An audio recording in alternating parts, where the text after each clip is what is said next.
like to encourage everyone to be turning with me to the 24th chapter of the book of Matthew as we continue our study in this chapter concerning the coming destruction of Jerusalem from this time period. Also, we note this parallel from the 21st chapter of the book of Luke, as well as the 13th chapter of the book of Mark. So hopefully you've taken opportunity and gone back and looked at all of those things. Now, over the weeks, we have talked about Jesus in the temple, talking to the Sadducees, and in essence telling them they had messed up and that things were not going to go as they so desired. As he left the temple and went out upon the Mount of Olives, we noted in verse 2 of Matthew 24 that he said, "Do you not see all these things? Truly I say to you, not one stone here will be left upon another, which will not be torn down." Now, today, I took opportunity to watch a series of short videos that's put out by the World Video Bible School. World Video Bible School. It's a new series of little videos that talked about the temple then and now. Very interesting. I would encourage you to go take a look at that. As a matter of fact, I did share that on our Facebook page and also on our YouTube page. So if you can find it, it was put out there. But it's very interesting whenever we think about not only the destruction of Jerusalem and what it looks like today, but what it looked like in the past. And he also talked a little bit about the controversy that's currently going on concerning the Temple Mount. Now, we're going to talk a little bit, Lord willing, about that on Sunday, if the Lord is willing. One of the key factors that we have noted within this is that what was going to happen within the confines of these people's lives in that generation, and that's what he talks about here. Now, we talked a little bit about what happened before the destruction of Jerusalem. We talked about the people that came and professed to be Christ in verse 5. We talked about the wars and rumors of wars that was taking place previous to this and how there was just so many. We talked about the nations rising against nations, kingdom against kingdoms. We talked about the famine and pestilence. We talked about the earthquakes. And now we get down to about verse 8. And it says, "But all these things are merely the beginning of birth pangs." Now, I could probably talk 2 or 3 hours on that verse.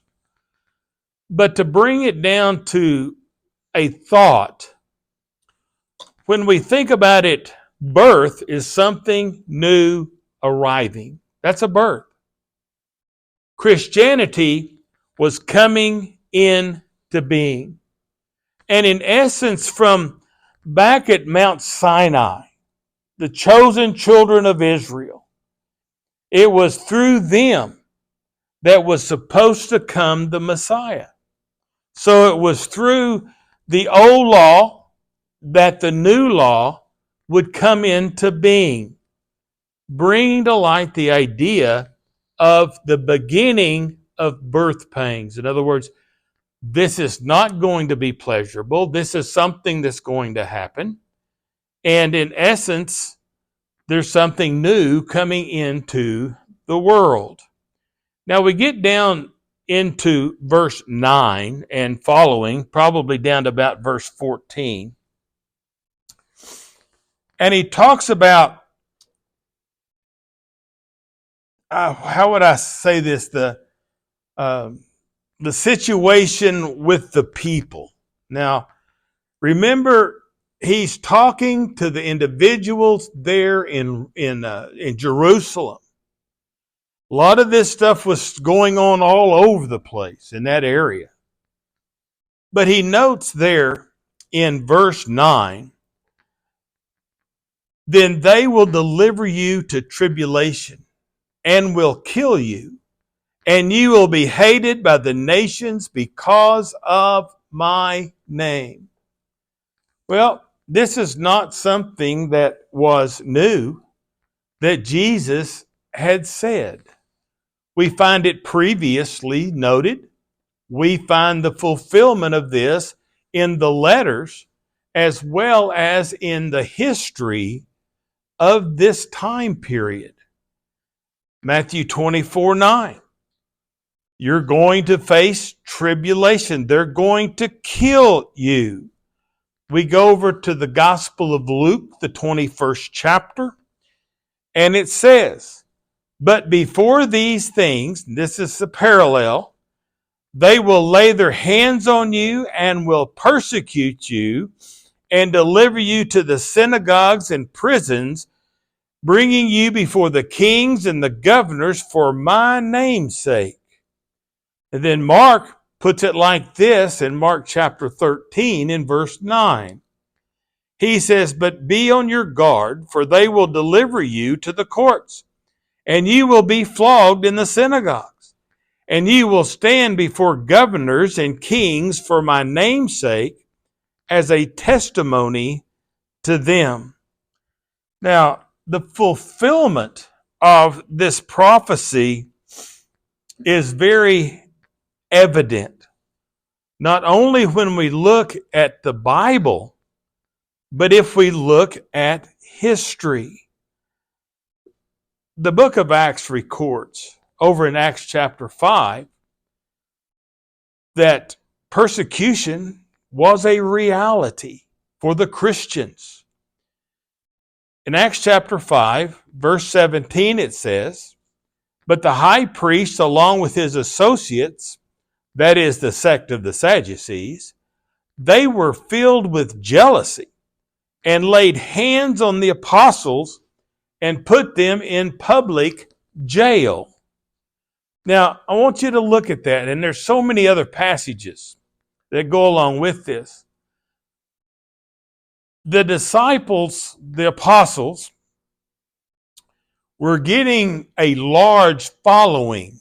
People were going out and listening about this Jesus. They were interested. People were being converted. The church was growing immensely, going back to Acts chapter 2. Well, the high priest, along with the Sadducees, what were they filled with? Jealousy, because these Jewish people were going out and following the apostles and not them. So they decided that what are we going to do with these apostles? They're taking away our power. They're taking away our influence. So let's just throw them in jail. And that's what they did. Persecution. Now I want us to drop down to verse 40, but I want you to take time later to read this whole section. In verse 40 it said, they took his advice, and after calling the apostles in, they flogged them and ordered them not to speak in the name of Jesus and released them. Dear friends, flogging at the time period was not a pleasant thing. And they said, don't say anything more about Jesus. Well, the problem was they may have told them that, but that's not what happened. They went out and they went to talking about Jesus again. We think about over in Acts chapter 7 with the stoning of Stephen. Now, again, let me encourage you to go and read all of Acts chapter 7. But for some excerpts here, beginning in verse 54. It says, now when they heard this, they were cut to the quick, and they began gnashing their teeth at him. Stephen stood up against these Jewish priests, these individuals. They didn't like it. He was preaching Jesus. Now, how did they do this? How did they accept it? Well, they were cut. They didn't like it.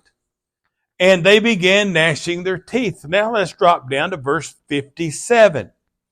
It says, but they cried out with a loud voice, covered their ears, and rushed at him with one impulse. They attacked Stephen.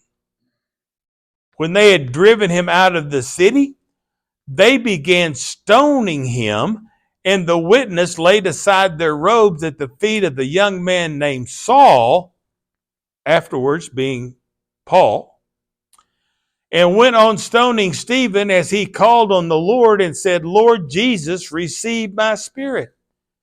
Then falling on his knees, he cried out in a loud voice, Lord, do not hold this sin against them. Having said this, he fell asleep. It got from the point of beating these individuals, beating these apostles, to literally killing them, because the apostles were teaching Jesus. They didn't like it, so they were persecuting the apostles. King Herod killed James, the brother of John, with a sword in Acts chapter 12, beginning in verse 1. It says, now about the time Herod the king laid hands on some who belonged to the church in order to mistreat them. This is persecution. He didn't lay hands on them because they were out robbing and stealing or doing something wrong. He laid hands on them to mistreat them. And there's a reason. We'll get to it. And he had James, the brother of John, put to death with a sword. Well, what had James been doing? In preaching Jesus. And then we look down at verses 3 and 4. Well, the Jews liked this, what Herod had done. Verse 3, Acts chapter 12. When he saw that it pleased the Jews, he proceeded to arrest Peter also.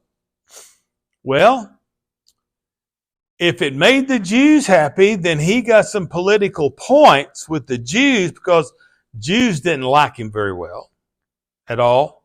Zero. Even though he had spent so much money on the temple and all of those things, they still didn't like him. But it pleased the Jews, so he just continued in his, in essence, mistreatment of these Christians.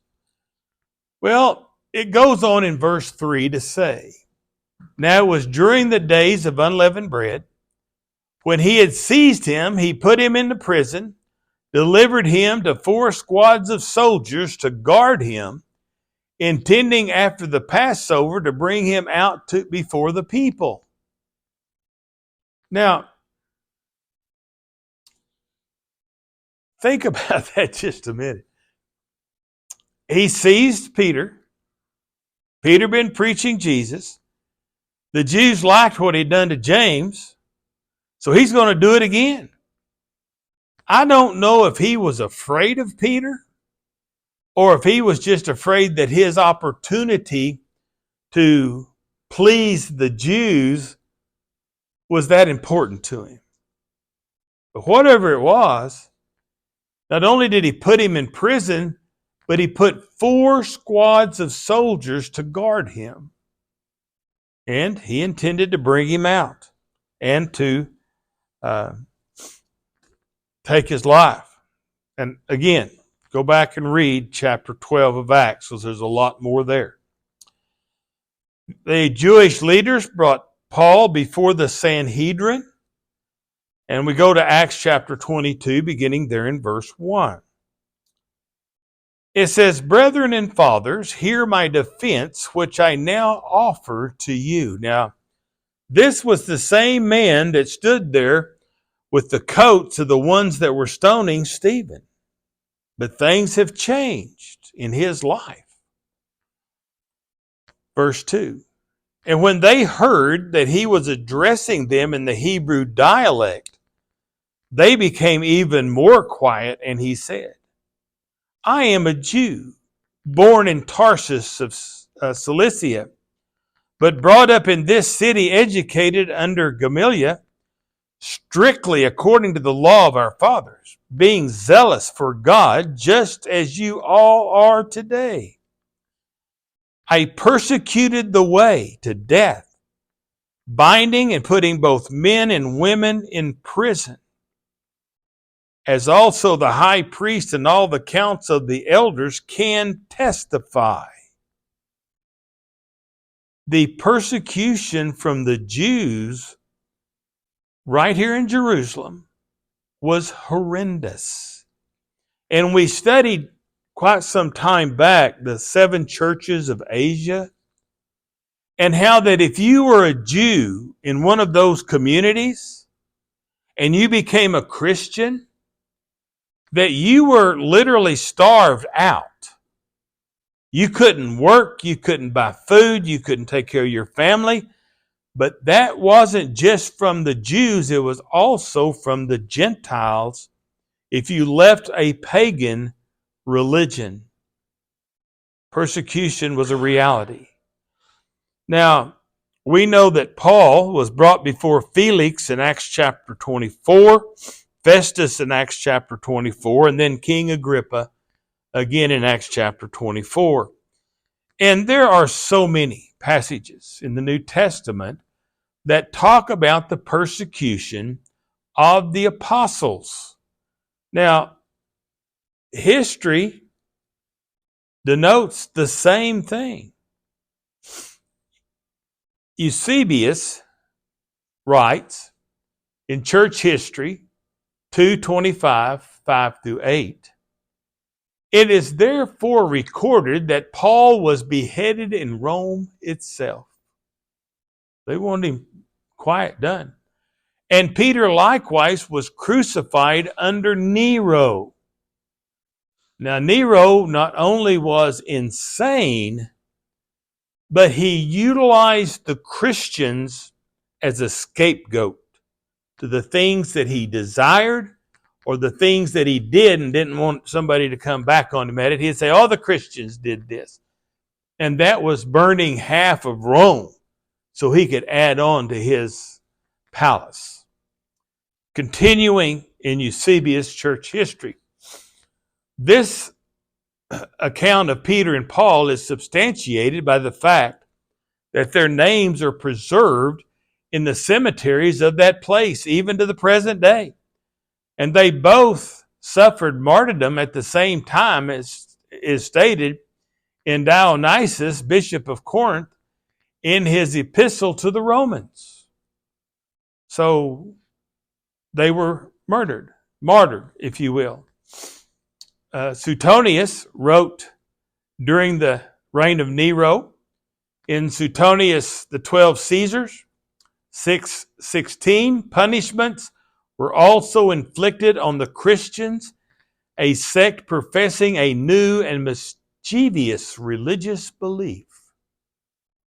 You know, in most of this situation, the Jews, if you weren't following the Talmud, not the law of Moses, but the Talmud, you would be persecuted.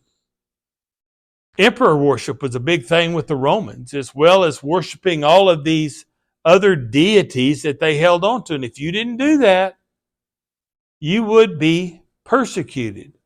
And they didn't want anything new coming in and taking away their fellowship or following. Tacius added that Nero inflicted the most exquisite torture on a class hated for their abominations called Christians. Mocked of every sort was added to their death. Covered with the skin of beasts, they were torn by dogs and punished. They were nailed to crosses. They were doomed to the flame and burnt. to severe as a nightly illuminament. Can't say that word. Illumination. When daylight expired, Nero offered his garden for the spectacle. This is talking about the Colosseum. This is talking about Nero gathering up the Christians, putting them on spikes, setting them on fire of an evening, and letting them burn all night right down the Appian Way, which in essence was the highway into Rome. And they did this a lot just for spectacle, for fun, for sport. The Christians were being persecuted horrendously. But that's the reality. And that's what we're talking about here, that Jesus noted here in Matthew 24. It's what the apostles were about to go through, and they went through it.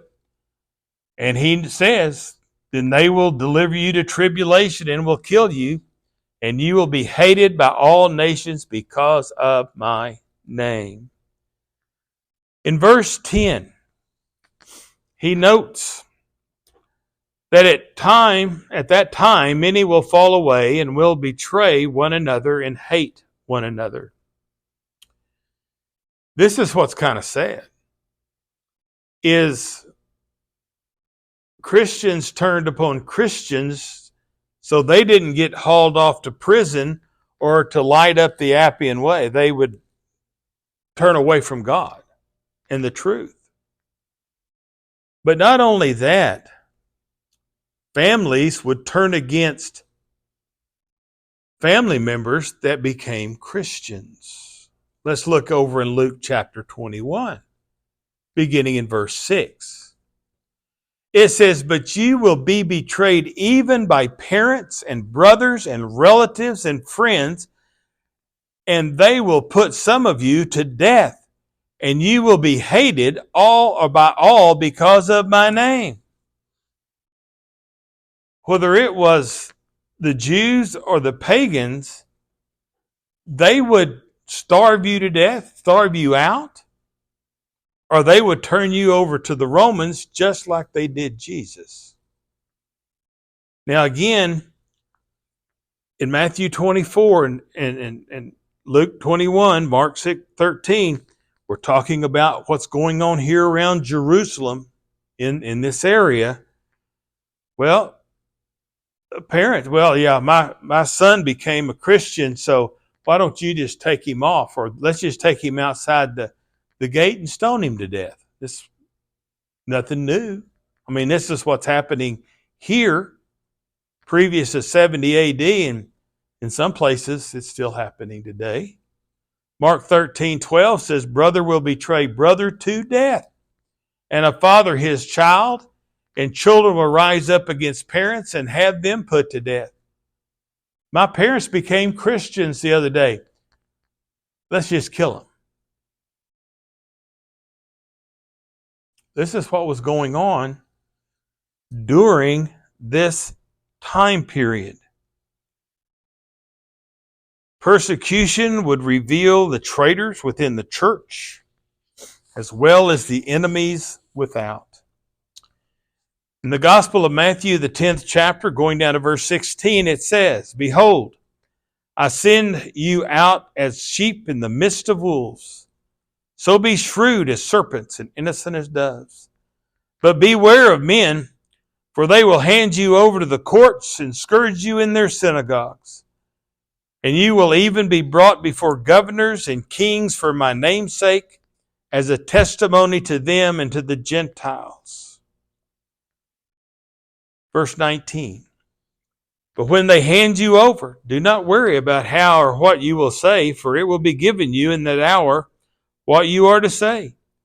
For it is not you who speaks, but it is the Spirit of your Father who speaks in you. Brother will betray brother to death, and father his child, and children will rise up against parents and cause them to be put to death. You will be hated by all because of my name, but it is the one who has endured to the end who will be saved. But whenever they persecute you in one city, flee to the next. For truly I say to you, you are not finished going through the cities of Israel until the Son of Man comes. So, bad situations that they had to endure, a family turning against family, friends against friends, because friends became Christians. And again, down in Matthew 24, verse 11, he reminds them again that many false prophets will arise and will mislead many. Of course, we think about passages like Matthew 7:15. Beware the false prophets who came to you in sheep's clothing, but inwardly are ravenous wolves. Again, Matthew 24:24. The repeat there in Matthew 24, for false Christs and false prophets will arise and will show a great sign and wonders so as to mislead, if possible, even the elect. So we see this same thing over in Acts chapter 20, verse 29. He says, I know that after my departure, savage wolves will come in among you, not sparing the flock. And from among your own selves men will arise, speaking perverse things, to draw away the disciples after them or themselves. 2 Peter 2 talks about the false prophets that arose among the people. So this happened. It was a reality. And the sad commentary is it's still happening. But it was intense before AD 70. In Matthew chapter 24 and verse 12, it says, because lawlessness is increased, most people's love will grow cold. Right before the destruction of Jerusalem, society fell apart. In my mind, I was thinking that society waned, but it was worse than that. It didn't completely disintegrate, but it was terrible. And it got down to the point by AD 70 that the Jews in Jerusalem right there, they were doing terrible things to one another. It was lawless. They were stealing from one another. They were killing one another. They did horrible things to one another.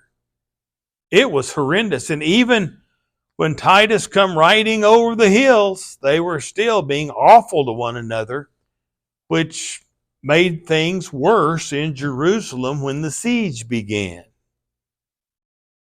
Well, that is a sad reality, but whenever you have lawlessness, people's love grows cold. People retreat into their own place. People aren't helping one another.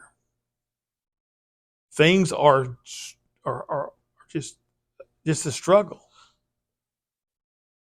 There wasn't enough to eat. You know, we've talked about that previously the other night. When folks don't have enough to eat, guess what they do? They go get whatever somebody else has got to eat. When your old belly's hungry, you go over there and you steal what they got and might even take their lives. Again, this was increasing, this lawlessness. And the Romans couldn't seem to do anything about it, but the Romans at this time period was fighting the Jewish rebellion, and they weren't able to take care of these lawless problems that was going on in society. And the Jews weren't doing much about it except they were involved. When you have a lawless society, people's love, it's not there. It grows cold. Folks don't help one another anymore. Now he says, those who endure to the end will be saved. This is a key to what's coming next in this chapter. He's going to tell them how to be saved. From what? The destruction that's coming upon Jerusalem. That's what he's talking about here. Verse 13. But the one who endures to the end will be saved. Mark 13:13. You will be hated by all because of my name, but one who endures to the end, he will be saved. Now, if I endure to the end of everything that's going on around me here in Jerusalem and in this area, now you go north, if you watch the video about the siege, you know they've already attacked the cities north of Jerusalem, a couple south of Jerusalem, and how horrible it was. If you endure this, you're going to be saved. Or in essence, he says, if you endure this to the end, you're going to be okay. And he's talking about making it through this destruction. Now, we could also say that if we endure to the end, going over to Revelation 2:10, if we are faithful to the end, we receive the crown of life. But in context here, he's talking about this destruction of Jerusalem. And let me reiterate, he's going to tell them what they need to do before they get caught up in this. And we will talk about that, Lord willing, as we get to it in the next week or so. So they've got to endure. They've got to continue onward. They can't back up. And then in verse 14, the gospel of the kingdom will be preached to the whole world. Matthew 24:14 says, the gospel of the kingdom shall be preached to the whole world as a testimony to all nations, and then the end will come. Well, the gospel of the kingdom was preached to all that world, that known world. Now, we could contemplate, did it go other places? Could have. We do know by the 70s, by AD 70, that it had went to Europe, that it had went to Asia, and I don't know that we have anything recorded about how far south it went, but at least into Africa. So the people in the known world, the area there, they kind of knew what was going on because something was going to change. And that would be the end will come. And the end that he's talking about here in this passage is the end of the temple, the end of Jerusalem, the end of the Old Testament worship. It was done. It was fulfilled. The birth pangs brought forth the new covenant. The old covenant was fulfilled. Now, we talk about Revelation 14, verse 6.